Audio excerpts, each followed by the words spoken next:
আজকালকার ইয়াং ছেলেপেলের একটা বড় পার্সেন্টেজ পান টান খায় বেড়ায়, তাদেরকে ওই জায়গাটাই হিট করতে লাগবে যে তোর মাসে 1000 টাকা তো গুটখার খরচা হয়, এটা তো দিদি দিবে রে। যুবসাথী না না না, গুটকা খরচ।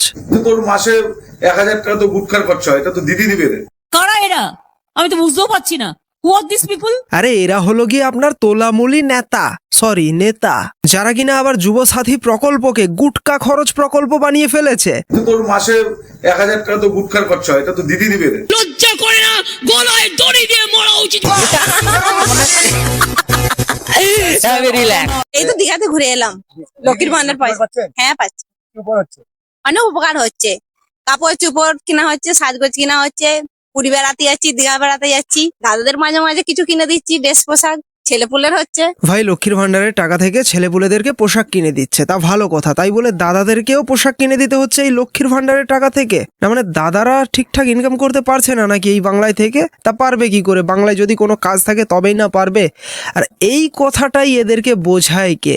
এদেরকে 1500 টাকা দেওয়া হচ্ছে, কিন্তু এদেরকে যে চুতিয়া বানায়া তুমকো, সেটা আর এরা বোঝে না। অনেক উপকার হচ্ছে।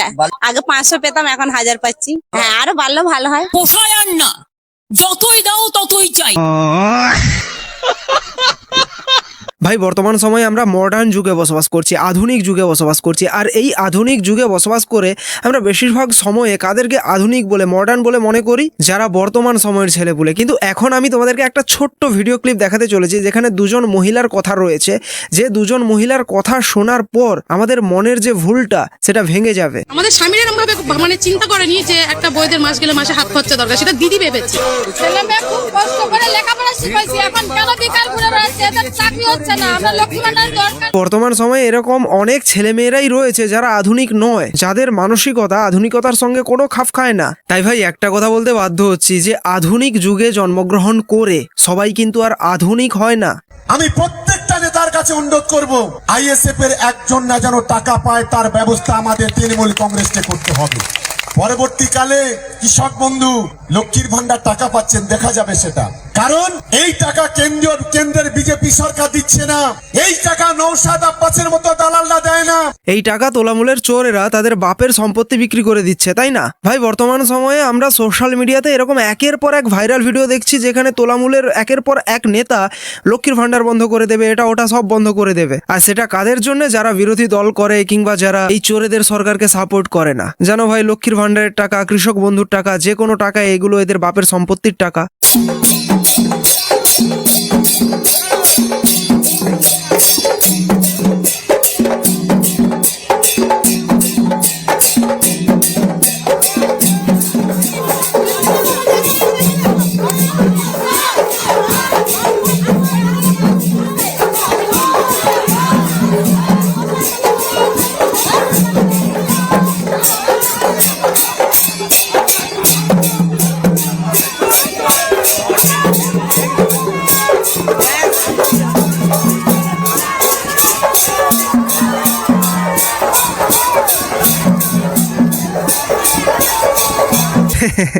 ভাই প্রথমে ভাবলাম যে খোল ঝাইল ফাইল বাজিয়ে হয়তো কীর্তন করছে, তারপর দেখলাম না, কীর্তন নয়, এ তো মিছিল। সবচেয়ে খারাপ আর কষ্ট যেটাতে লাগলো যে দেখলাম একজন ঠাকুমা, তিনি নাচছেন। এই বয়সে ঠাকুমা রাজনীতির এইসব নাটকে না নেচে একটু খোল ঝাইল ফাইল নিয়ে একটু কীর্তন ফিরতনে নাচুন। সময় তো আর বেশি নেই হাতে, তাই না? 26-এ বিজেপিকে ভোট দেবেন না তৃণমূলকে? না, আমার দিদিকে চাই। কেন? বিজেপি কি দিয়েছে আপনাদেরকে? না, বিজেপি কিছু পাইনি, টাকা দাড়ি ছাড়া কিছু নেই। তা তৃণমূল আপনাদেরকে কি দিয়েছে? কেন? আমাদের লক্ষ্মীর ভান্ডার দিয়েছে, আমাদের টাকা বাড়িয়েছে। তাহলে আমরা দিদিকে চাই। মোদিকে হাঁটাও, দেশ বাঁচাও। আবার বাংলা জিতবে, আবার দিদি আসবে, আবার আমাদের টাকা বাড়াবে, আবার আমরা ভোট দেবো। ভাই সবকিছুর মাঝে কিন্তু এই ডায়লগটা সেরা ছিল, আবার বাংলা জিতবে, আবার দিদি আসবে, আবার আমাদের টাকা বাড়াবে, আবার আমরা ভোট দেব। আবার বাংলা জিতবে, আবার দিদি আসবে, আবার আমাদের টাকা বাড়াবে, আবার আমরা ভোট দেবো। ন্যায়েন রাজ্যম লবণেন ভোজ্যম। যুবসাথী যে প্রোগ্রামটা আছে, যে স্কিমটা নতুন করে লঞ্চ করা হয়েছে মাধ্যমিক পাশেদের জন্য, মাধ্যমিক পাস যারা করবে 21 থেকে 40 বছর, তাদের যেমন পরিষ্কার বলা হচ্ছে যে তারা যে কোনো স্কলারশিপে পেতে পারে, সে ঐক্যশ্রী হোক, মেধাশ্রী হোক, স্মার্ট কার্ড হোক, বা শিক্ষাশ্রী হোক, বা Swami Vivekananda merit cum scholarship হোক, যতগুলো আছে সেগুলোর সাথে কোনো এফেক্ট করবে না এটা। কিন্তু অন্য কোনো স্কিমে যদি তারা টাকা না পায় তাহলে তারা 1,500 টাকা করে আগামী 5 বছর পাবে। কি সুন্দর স্মার্টলি খেলে দিয়েছে, ধরতে পারছেন কি? ধরিয়ে দিচ্ছি। দেখো ভাই, এই যুব সাথী এই স্কিমটার রুলস এবং রেগুলেশন কি রয়েছে, যে তুমি ভাই স্কলারশিপ পেতে পারো কিন্তু সরকারের কোনো স্কিমের আওতায় তোমার থাকা চলবে না। যদি থেকে থাকো তাহলে কিন্তু এই যুব সাথী, যেটাতে মান্থলি 1,500 দেওয়া হবে বলছে, সেটা কিন্তু আর পাবে না। অর্থাৎ যদি তোমার কৃষক বন্ধুও হয়ে থাকে, এটা তো সরকারের স্কিম, যদি কৃষক বন্ধুও থেকে থাকে তাহলে কিন্তু তুমি ভাই এই যুব সাথী প্রকল্পের যে মান্থলি 1,500 এটা কিন্তু অ্যাপ্লাই করতে পারবে না এবং পাবেও না টাকা। ঠিক আছে, কি সুন্দর স্মার্টলি খেলে দিয়েছে, এবার ধরতে পারছেন? আর এবার আসি যে এই যে প্রকল্পটা, এটার এজ রয়েছে কত? 21 থেকে 40, তাই তো? আবার বার্ধক্য ভাতা দেওয়া হয় কবে থেকে? 60 বছর থেকে। তাহলে এই যে মাঝখানের 41 থেকে 59 এই মানুষেরা কি করবে? এরা তো কোনো ভাতাও পাচ্ছে না, কোনো টাকাও পাচ্ছে না। বলতে পারেন আমার দোষ।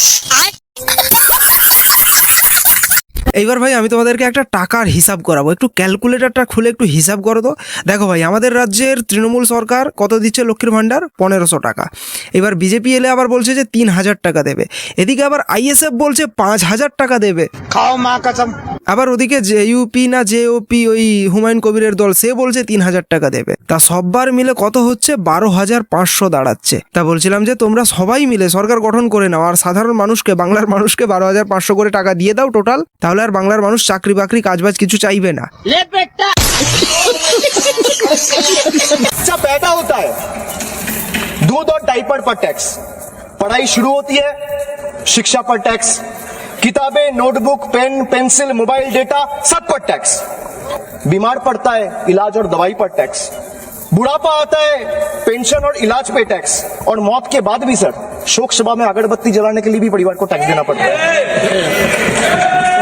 ভাই এরা আমার বাংলাতে থেকে থেকে যেভাবে অনবরত অনর্গল মিথ্যে কথা বলে চলে, মিথ্যে ভাবে বুঝিয়ে চলে বাংলার মানুষকে, ঠিক একইভাবে এরা ভাবে যে সংসদে গিয়েও এরা মিথ্যে ভাবে বোঝাবে, মিথ্যে কথা বলে চলবে। কিন্তু নির্মলা সীতারামনজি যেভাবে এই তোলামূলের খোকাবাবুকে মুখে ঝামা ঘষেছে, সেটা ভাই অ্যানাদার লেভেলের। দেখো একটু। अभिषेक बैनर्जी का स्पीच मैंने ध्यान से सुना, मगर मुझे दुख लग रहा है कि इस सदन में आकर के सदन के हर मेंबर को मालूम है ऐसे जानकारी को तोड़ मडोड़ करके अनट्रूथ, एकदम गलत बयान। जीएसटी, अब सुन लो भैया, सुन लो, जीएसटी इतना क्या बोलते हैं, चमकदार और वेरी अट्रैक्टिव वे में वो बोलते हैं। एक बंदा अगर जन्म से टैक्स पे करता है, जन्म लेते हुए ही दूध के ऊपर टैक्स है, डायपर के ऊपर टैक्स है, फिर स्कूल में जाता है नोटबुक के ऊपर टैक्स है, फिर हॉस्पिटल में जाता है उसमें टैक्स है। कहां से निकाल रहे हैं जी ये सब? मैं बोल रही हूँ 2017 जब जीएसटी इंट्रोडक्शन हुआ तब से ही दूध के ऊपर टैक्स नहीं है जीएसटी। ये कहां से ले आ रहे हैं जी? एक इस हाउस को I don't know if it is the right word, बेवकूफ बनाने के लिए उनका भाषण है। मिल्क के ऊपर कोई टैक्स नहीं है जीएसटी, एजुकेशन के ऊपर कोई टैक्स नहीं है, pre school to higher secondary education ये सब जीएसटी से मुफ्त, बुक्स, नोटबुक्स, टेक्स्ट बुक्स सब जीरो है GST. How can you go on saying like this untruth?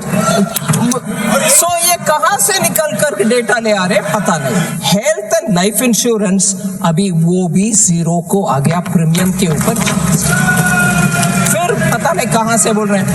फिर मुझे बहुत ही दुख लगा और ऑनरेबल मेंबर अभिषेक बैनर्जी ने 2 बार एक विषय जिक्र किया, मुझे बहुत दुख लगा। आदमी मरने के बाद भी जीएसटी है, अगरबत्ती चलाना हो तो भी जीएसटी है। जीएसटी फ्यूनरल सर्विसेज के ऊपर कभी नहीं था, जीरो। शायद बंगाल में कटमनी सिंडिकेट ले रहा होगा डेथ के ऊपर, उसके कारण वो बोल रहे हैं वो जीएसटी है, वो जीएसटी नहीं। टीएमसी का कट सिंडिकेट, टीएमसी का सिंडिकेट ले रहा है। ভাই এরপরে নির্মলা সীতারামনজি আরো একটা কথা বলেছিলেন, যেটা শোনার পর তৃণমূলের চোরেদের একদম গা ঝাঁঝিয়ে উঠেছিল, যে দিল্লির থেকে কি করে কলকাতাতে পেট্রোলের দাম 10 টাকা বেশি হতে পারে। ডাকাইতি ডাকাইতি।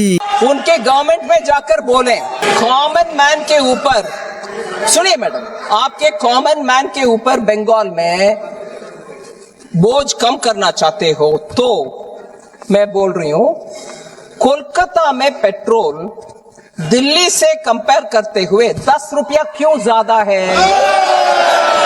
आप जाके उसको कम करो ना। শুধু কি আর পেট্রোল, এই যে এবারে আবার যে যুব সাথী দেওয়া হবে বলছে, এই যে 1,500 টাকা, এরপর জাস্ট ভোটের পর যদি বাই চান্স তোলামূল জিতে যায়, কারেন্টের বিলের প্রাইসটা কি হয় সেটা লক্ষ্য করবে। যে কোনো রাজ্য সরকার যেগুলোর ওপর ট্যাক্স পায় সেই সমস্ত জিনিসপত্রগুলোর দাম কি হারে বাড়ে সেটা দেখবে, একটু লক্ষ্য করবে। আজ থেকে একটু লক্ষ্য করো, বুঝতেই পারবে। পাশাপাশি আমাদের যুব সমাজের ভোটটা একটু মানে নেগেটিভ সাইডে ছিল, সেটাও কিন্তু আমাদের যুব সাথীর মাধ্যমে একটা বড় বার্তা দিদি দিয়ে দিলেন, সেটাকে ফসলটা কিন্তু আমাদের তুলতে হবে। তো তোর মাসে 1,000 টাকা তো গুটখার খরচা হয়, এটা তো দিদি দিবে রে। আমি নিজেকে শুদ্ধই বলছি, প্রত্যেকটা নেতা যদি আমরা একটু সংযত হই, আমাদের সেটা কোনো ব্যাপার না। আচ্ছা, আগের থেকেই তো মেয়েদেরকে লক্ষ্মীর ভান্ডার দেওয়া হতো, কিন্তু এইবারের ভোটকে লক্ষ্য করে আবার একটা যুব সাথী প্রকল্প চালু করা হয়েছে। কিন্তু এই প্রকল্প কবে থেকে চালু করা হবে বলা হয়েছিল প্রথমে আগস্ট থেকে, কিন্তু তারপরে আবার খেলে দিয়েছে, বললো না আগস্ট থেকে নয়, এপ্রিল থেকেই দেওয়া হবে। কারণ আগস্টের আগেই তো ভোটটা হয়ে যাচ্ছে, এপ্রিলের শেষের দিকে ভোটটা হবে। সুতরাং যদি না আগের থেকে টাকাটা দিই তাহলে তার ভোটটুকু পাবো না, তার জন্যই বলছে না এপ্রিলের 1 তারিখ থেকেই টাকাটা দেওয়া হবে। এবার ভাই মেয়েদের মতো অনেক ছেলেরাও হয়তো লাফালাফি করছে যে প্রত্যেক মাসে 1,500 করে টাকা পাবে। সে লাফালাফি করো আর যাই করো ভাই, আমাদের রাজ্যের জিডিপিটা ঠিক শেষ পর্যন্ত কোথায় গিয়ে পৌঁছবে আইডিয়া আছে কি? সামান্য একটু দেখাচ্ছি, দেখো আগে, তারপর কথা হচ্ছে। बंगाल का योगदान 10.5% और तीसरे नंबर पर जीडीपी में योगदान की दृष्टि से हमारा बंगाल तीसरे नंबर पर था। तीसरे नंबर पर से सरक कर ये 49 साल में वो 22वें नंबर पर। अब नीचे कोई जगह ही नहीं। তাহলে ব্যাপারটা কি দাঁড়ালো? গোটা ভারতবর্ষের প্রত্যেকটা রাজ্যের মধ্যে বাংলা এক সময় জিডিপির দিক থেকে 3য় নম্বরে ছিল, আর বর্তমান সময়ে সেটা 22 নম্বর। মানে কতখানি ডাউন হয়েছে বুঝতে পারছো? बंगाल का इतना आर्थिक पतन कभी नहीं। ये कम्युनिस्टों के शासन के पहले, तृणमूल के शासन के पहले प्रति व्यक्ति बंगाल की आय राष्ट्रीय औसत से 127% ज्यादा थी। অর্থাৎ তখনকার দিনে ওভারঅল গোটা ভারতবর্ষের মানুষ যদি 100 টাকা ইনকাম করত, তাহলে বাংলার মানুষ 127 টাকা ইনকাম করত।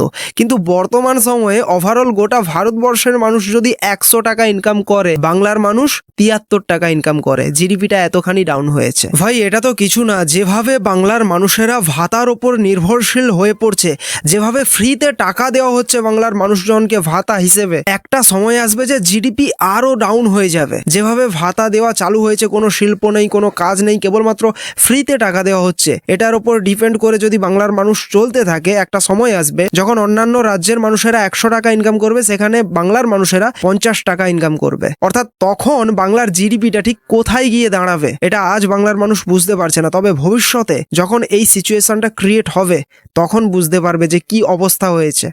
ছোট মাছ ধরার টেকনিক দেখো গাইস, এই চারা দিয়ে দিল ভাই, এই মাছগুলোর কাছে বুদ্ধি নাই কি?